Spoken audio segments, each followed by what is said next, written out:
Yeah, put more power punches in there. Yeah, let me tell you what's going on. In about 7 minutes, Tyson Fury is going to be having a live media virtual press conference.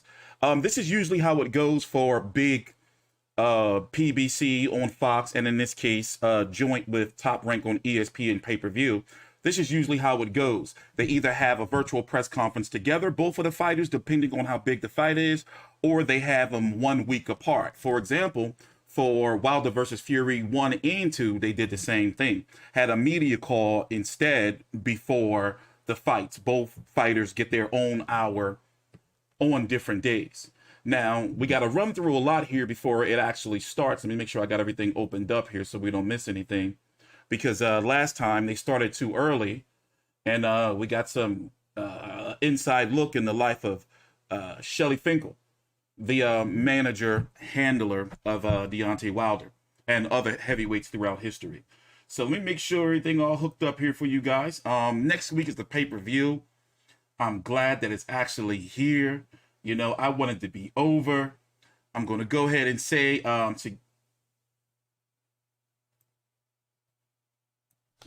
my bad. I think they're starting. Let me check and see what's going on. Hold on. It's going to be next week on PBC on Fox pay-per-view or through the ESPN Plus platform.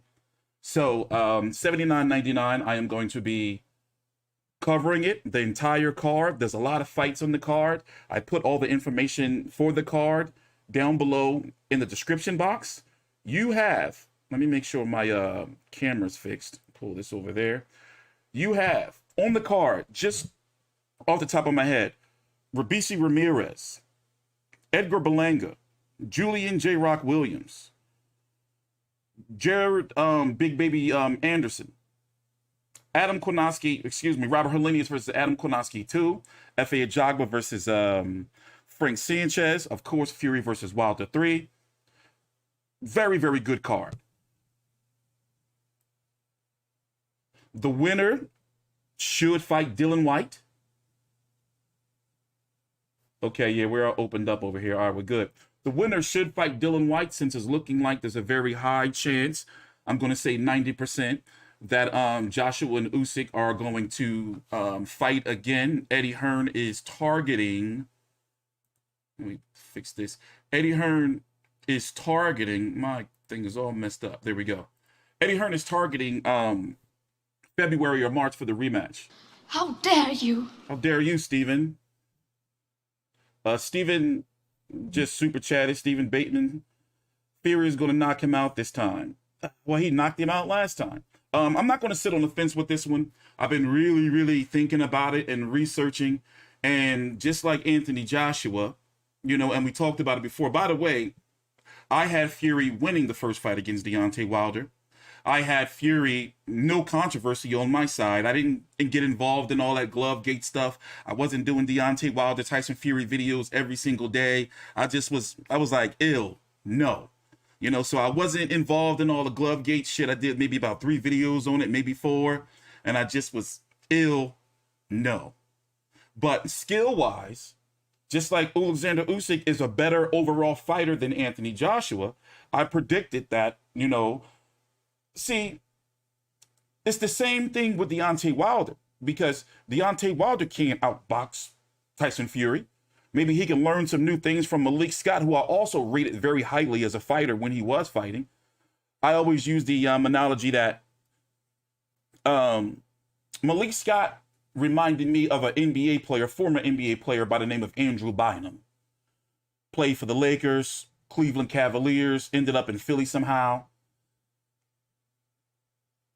He was so good, but he always wanted to do everything else outside of what he was good at. You see what I'm saying?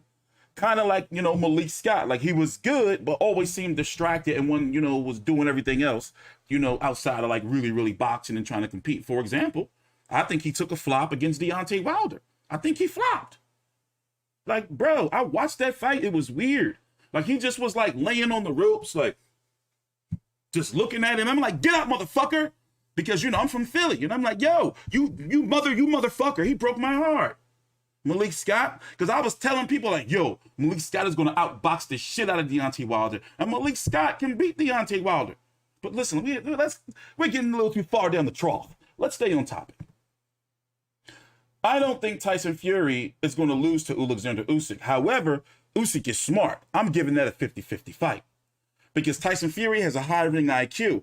Anthony Joshua, I agree with Big John Fury, the father, is that Anthony Joshua, while he was trying to outbox Usyk, like, bro, you know, and he found out the hard way, you know?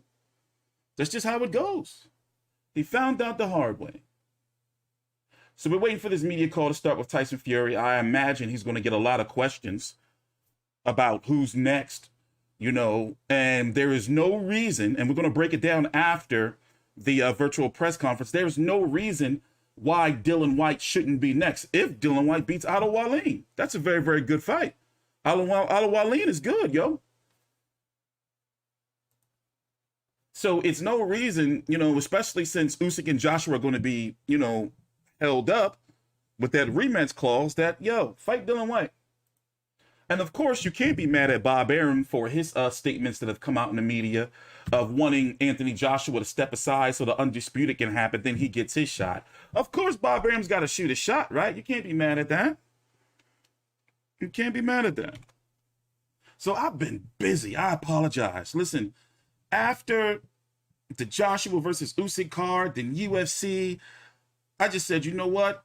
And then I already had a lot of things on my schedule this week anyway, so I'm behind in videos. There's videos I haven't even uploaded yet, like the Usyk post-fight press conference. Crawford versus Porter became official today on ESPN Plus, so therefore they're cutting out the cable middleman, from my understanding. So we are here still doing, you know, boxing videos. I know I've been off for the last few days. The Teofimo Lopez, George Camboso situation, that's just crazy. Boxing is crazy as shit, man. So let me see here, read somebody's chat. Yeah, you know, I look at it like this. Tyson Fury is just going to walk Deontay Wilder down again, get him on the back foot. You know, and that's just...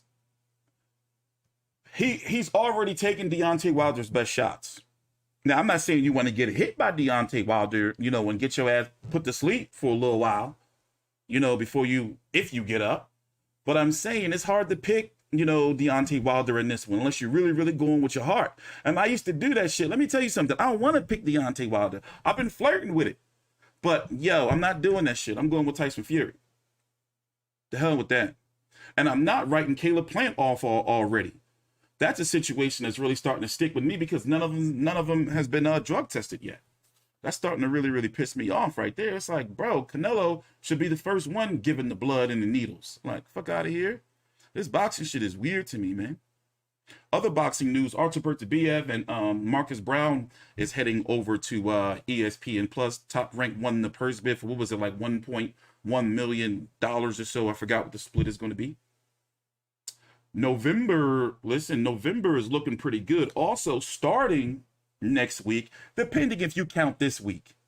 Well, basically, you got the Chris Eubank Jr. card, which is not televised here in the States for some reason. But basically, you got some significant boxing every single week from here on out, like significant boxing. So it's going to be busy too, at least January, because you got Golovkin supposed to be taking on Murata in Japan on the 20th of December, and every week it's a fight, you know, or a fight that's supposed to be booked.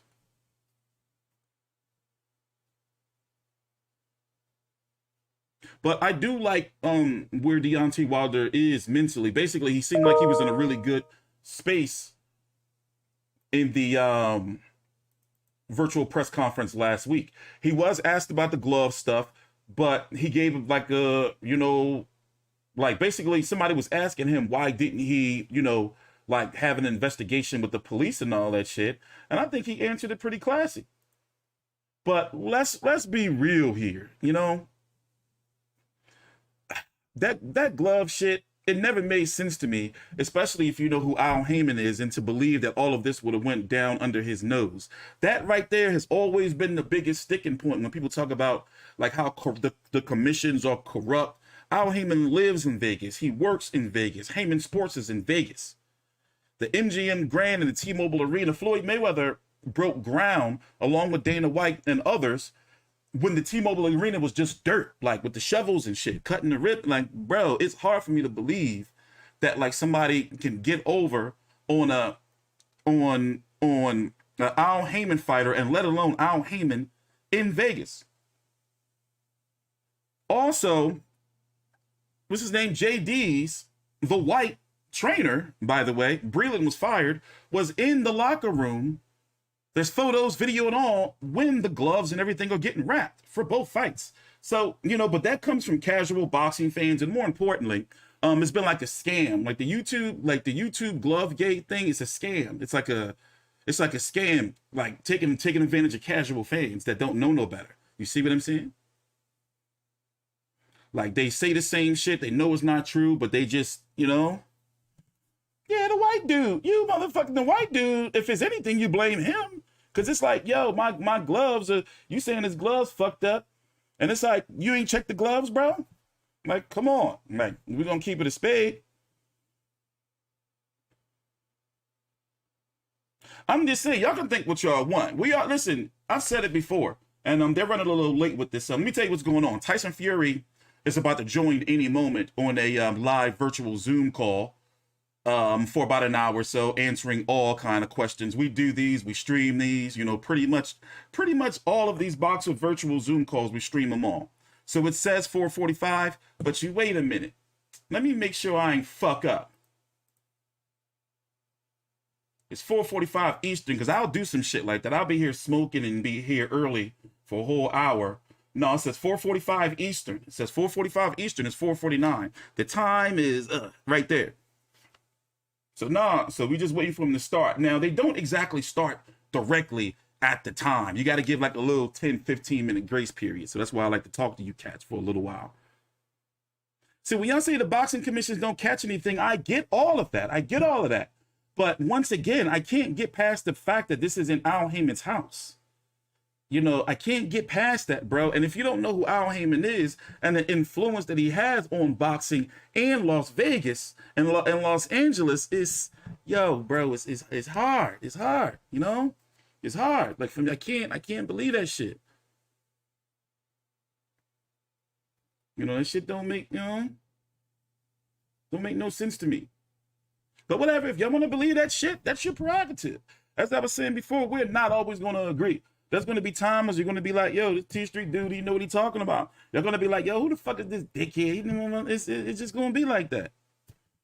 It's going to be like, I don't think he was, see, when you say like scared to rematch, and that's been another narrative that's going on.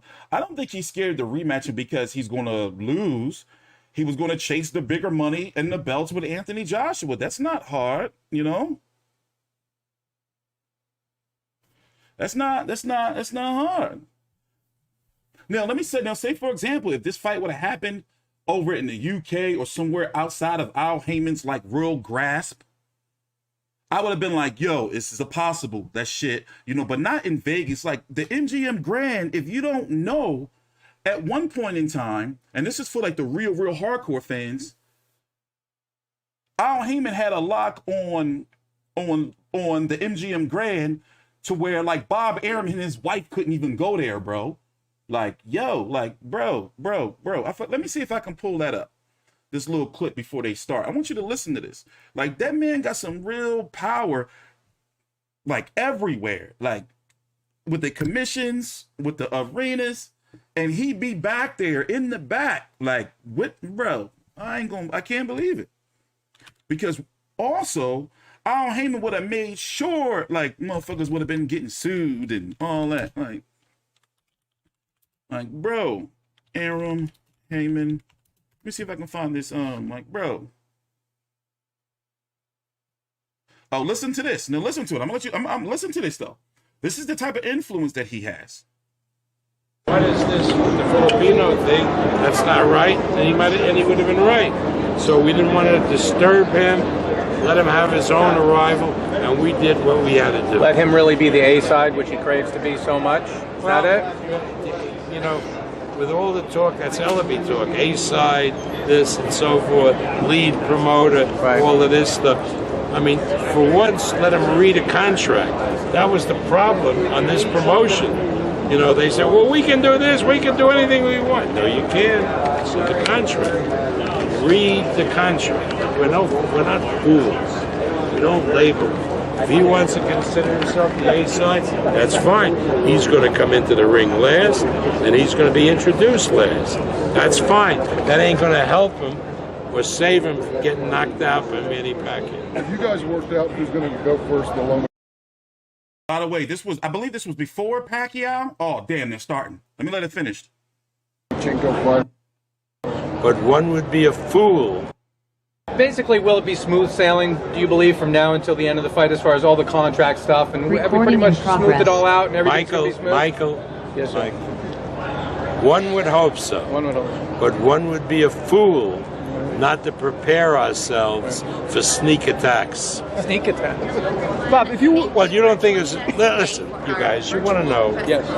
I've lived in this town since 1980. To get questions directly from you in just a moment. Joining us on our chat today is Hall of Fame promoter Bob Arum of Top Rank Promotions. We also have Frank Warren joining us momentarily from All right, we got to start. My bad. Promotions, and of course the WBC and a lineal heavyweight champion of the world, Tyson Fury.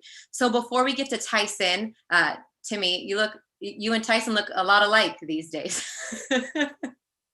So we'll get to the champ in just a minute, but we're going to start with the Hall of Fame promoter, Bob Arum. And Bob, after a few months of a delay, we are now about 10 days away from fight night. Just your opening comments on the magnitude of this fight and how excited you are that we are almost at fight week. Well, I'm very excited, but I want to apologize to everybody because in the good old days, 10 years ago, when we did these conference calls, they were calls and everybody got in, everybody asked questions, and now we get to this nonsense Zoom business. I mean, nobody has to see me. They know what I look like, but it is what it is. And I am very excited about the fight. Everybody here in Las Vegas. Hey, Tyson. Hey, Bob. Hey, guys. Hi, Tyson. Everybody here Hi. in Las Vegas is excited about it. And we're looking for a great fight on October the 9th. As Bob mentioned, Fury Wilder 3 is going down Saturday, October 9th from the T-Mobile Arena. There are still select tickets available, so you can log on to AXS.com or TMobileArena.com and get tickets if you haven't now, and you will be in Las Vegas to join us, or you should be. There are select tickets available. If you can't make it to Las Vegas, the fight is live on ESPN Plus pay-per-view, Fox Sports pay-per-view, and also BT Sport box office. So we have you covered. And also, hey, Christina, and also, right, in-demand pay-per-view and direct TV pay-per-view. That's right. Everybody Anywhere. helps, right? Build it up. That's right. That's right. So wherever you are, you'll be able to find it on your local pay-per-view outlet. Of course, the fight is promoted by Top Rank, Bomb Squad Promotions, TGB Promotions, Frank Warren's Queensberry Promotions, and is a Premier Boxing Champions presentation. So as we are still awaiting Frank Warren, the floor will be open to Bob, Frank, and Tyson. But for now, I'll just start things off with first thing, congratulations to you, Tyson. You've added one to the clan since we've last spoke to you. So congratulations on the birth of your daughter. Thank you, Christina. Thank you. Absolutely. Just since you've arrived here back in the States, I mean, I know you're more than anxious. I'm sure you were ready to fight yesterday. But if you can just give an opening comment about how excited you are that we are days away from fight week now, finally. I'm very excited. Very looking forward to this fight. Very motivated, very focused and determined, and I cannot wait for it to be October 9th. I wish it was this weekend, but I have to wait one more week until I get these big hands on Wilder. For the third time, one of the few heavyweight trilogies we've seen since, I believe, Riddick Bowe with Vander Holyfield. So yeah, really looking forward to putting a bit of history to this fight. Now, last fight, you straight up told all of us exactly how the fight was going to go. Whether the media and the fans believed you or not, that's up to them. But this time around, when we first spoke at the press conference months ago, you said you plan to do the same thing, knock him out perhaps even sooner. I assume you're still standing by that statement at this point. Yeah, I'm going to go all guns blazing, full out attack, all the infantry, straight out the door from round one until it finishes. It's either going to be me or Wilder. And I can't anticipate it being myself. I've never had a better training camp than I've ever had. I'm in the best shape of my life. You know, all the usual bullshit that fighters say, yada, yada, yada, yada, yada. Great shape, best camp. You know the story, Bob. Once or twice, right? Oh, this is actually true this time. And most of the times for me, I'm injury-free, which is the most important thing. Really looking forward to it. Can't wait. Not much more I can say. Opening comment done. Fields open to questions. Okay. And Bob, you were, for the record, you were one of those ones that believed exactly what Tyson said he was going to do last time. Absolutely. Why would he lie? I mean, the thing that concerned me was, hey, he's saying what he's going to do. He's tipping off the other side. But who knew how stupid the other side was? They didn't believe him. They've made some changes to try to rectify that, and all will be settled when they step into the ring finally on Saturday, October 9th. But as the champion said, no heavyweight in the world that can beat Tyson Fury. Period. End of story. No heavyweight in the world now and in the near future. I'm not going to argue with the boss man. So we're going to open it up now to the media. If you'd like to ask a question, please make sure to raise your hand in the queue, and Evan will unmute you and we will get your questions in. So send Evan a private chat message in the Zoom or raise your hand, and I will feed the questions directly either for Bob or for Tyson. So let's see who our first question is going to come from. Let's go to Keith Idek for the first question. Keith, go ahead and unmute yourself. I did. Christina, do we get one question or two? Two. I don't know how I feel. Three. You can have two. You can get three, Keith, if you want. If Evan and Bob like you and Tyson, I'm hands off at this point. I'm not being greedy. I just wanted to make sure. Tyson, you dispelled the myth basically that fighters can't really learn a lot in their first camp with a new trainer, because obviously you've performed so well in the fight against Wilder, the last one. What do you think worked so well for you in your first camp with Sugar Hill? And then what do you think Deontay Wilder might be able to change about himself in this first fight with his new trainer? Good question. And the answer to that question is, it only took me 6 weeks to go from a slick boxing counterpuncher to an aggressive knockout puncher. With 6 weeks with Sugar Hill, changed me full style, full outlook on boxing. Deontay Wilder's had 16, 17 months, however long it is, since we fought, to change his style. I believe he probably could have got a degree from college in that time if he would have worked hard enough. Never mind change his boxing style. You know, anyone can do whatever they want in life. Everybody will have a game plan. Everybody will do what they think they're going to do, until what Mike Tyson said is 100% true. Until they get punched in the face, then they realize that they've got to do what they've got to do to survive. And that's what boxing is. Everybody's got a great game plan until it comes down to it. And that's what it is. Hey, Tyson, my other question for you is, obviously the heavyweight division changed a great deal on Saturday with Joshua's loss to Usyk. Just your perspective on the fight was, and of course how it changes what you might do moving forward after this fight. I've only got one fight on my mind at the moment, and that's Deontay Wilder. He's the most dangerous heavyweight on the planet, barring none, and can end your career with one punch in any round. So I can't be thinking about what happened in other fights. I can only think about me. I know it's selfish, but it's a very selfish game that I'm in. So I haven't really thought about Usyk or Joshua. One thing I will say, though, while everyone's listening, is I've got no interest in slating anybody. or kicking anybody while they're down. It ain't my style. I like to pick on someone who's doing well, successful, on top of the game. I don't like picking on people who are down and probably at the lowest point and probably mentally unstable and unwell with a big loss after such a long reign. So, Usyk done his job. He had to do what he had to do, and that's that. And Joshua's got to do what he's got to do. But like I said, none of my real business. Can't say I'm interested because I've got the bronze bomber to deal with. And then whoever's next, we'll deal with them, just like I've done the other 31 opponents I've already faced. Okay. Thanks, Tyson. Thank you. Thanks, Keith. Next up in the queue is Dan Raphael. Go ahead and unmute and ask your question, Dan. Hey, thank you very much, Christina. Hi, Tyson. Hi, Don. Tyson, my question for you is, so the delay has happened, and I wondered, it's been a while, but think back to the immediate aftermath of the second fight that you had with Deontay Wilder.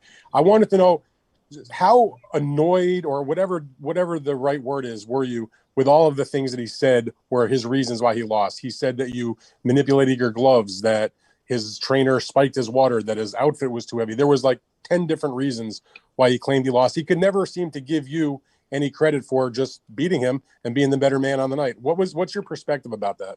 I don't really make much of all the excuses that were flying around for so long. And I think it just made him a weaker character and less of a man, less of a fighter, because, when you get beat, you get beat. Shake the man's hand and move on. Lots of fighters have lost. Muhammad Ali lost fights. Mike Tyson lost fights. But it's what they do after they lose that makes them who they are.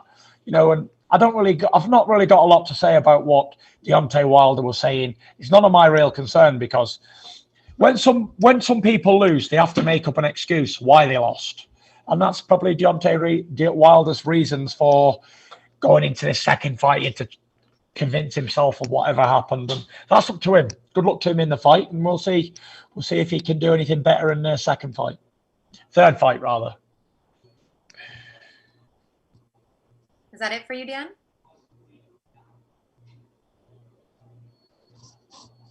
Okay. I guess that's it for Dan for now. We're going to go to the next question. Is from Jeremy with Fansided. Jeremy? Hi, Tyson.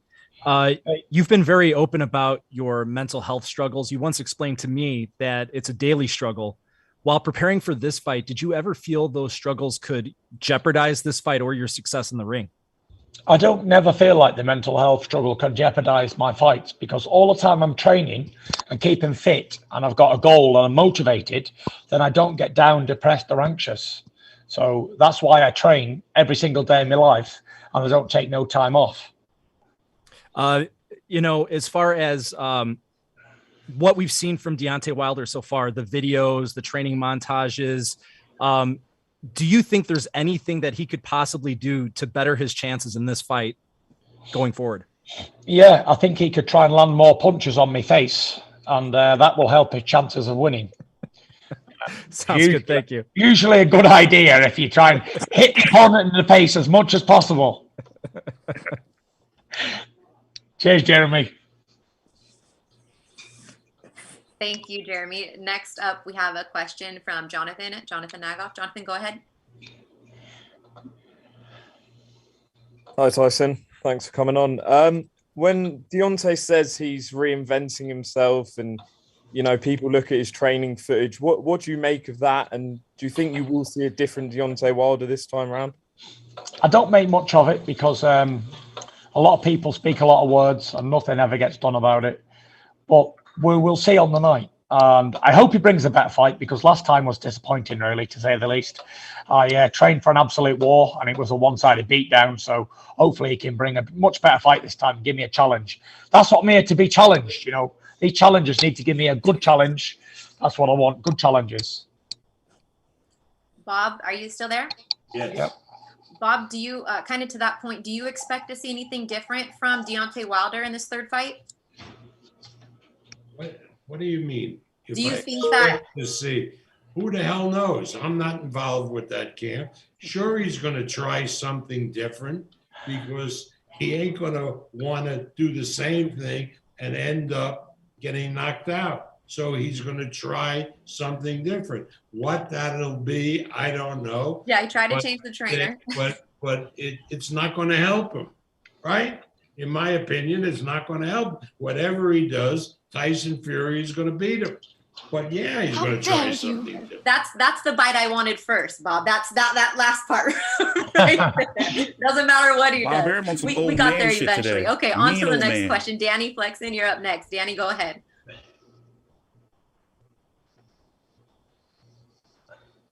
Hey Tyson, how you doing? Hey Dan, you all right, mate?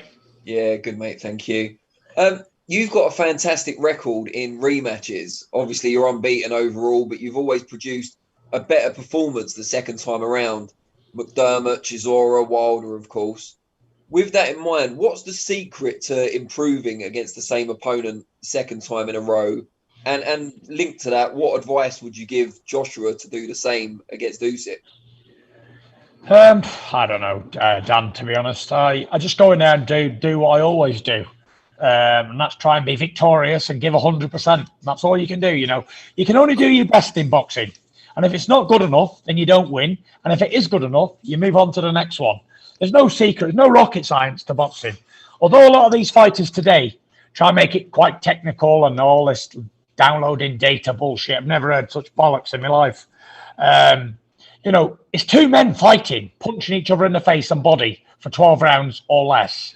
There's no rocket science to it. You got to train hard and get to bed early, eat right, drink plenty of water, and get stuck in best way you can.